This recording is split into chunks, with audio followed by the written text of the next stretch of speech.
As a trained biologist, I'm compelled to mount a mission of my own. To find out what parasitic enemies are out there and what could be inside me. The region where I've spent more time in the water than any other is the Amazon. And there's no better place to begin my investigation than the city at the heart of the Amazon, Manaus. The surrounding tropical waters are so prolific that the concentration of fish species is around 10,000 times that of the ocean. But this region is also a mecca for a collection of deadly parasitic monsters that could have caught me. Ever since the beginning of human history, right up until the present day, the human species has been drawn to the water. We use the river to travel on, we also use it as a source of food. Now, parasites are drawn to us for exactly the same reasons. Our blood vessels take them where they want to go, and they also give them a rich, very concentrated source of food.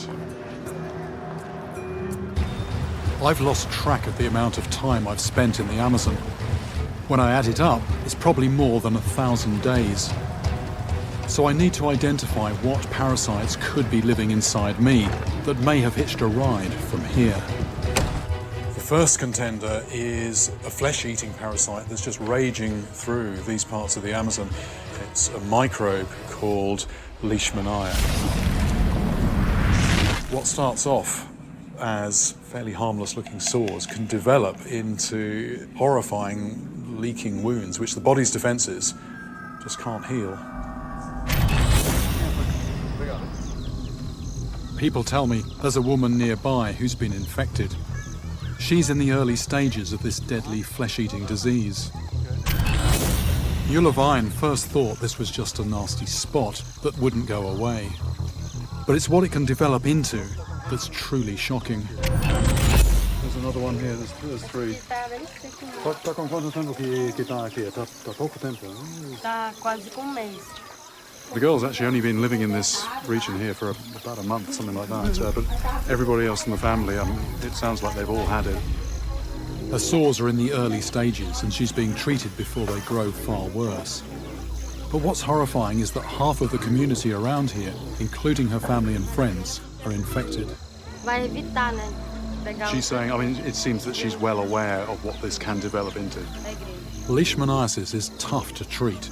Ulavine will need a highly disciplined schedule of 55 injections of chemotherapy-like drugs over the next 20 days. She hopes this will prevent her sores from turning into grotesque, debilitating wounds. But there's no guarantee. What the doctor's saying is it's about the daily habit of going to the water to bathe in the river, basically. That's where the insects are. Because flesh-eating leishmaniasis is spread from person to person by tiny blood-sucking sandflies. When the parasite entered Ulavine's body, it hijacked her immune system by attacking her body's own defense cells. It then devoured them from the inside while using them to travel through her body.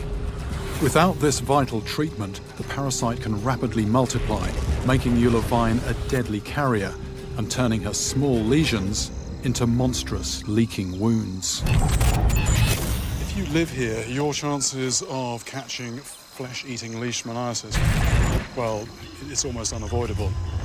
Now, I don't live here, but I have spent a lot of time in places like this, and although leishmaniasis has been in the back of my mind, I'm now starting to wonder if I haven't worried about it enough.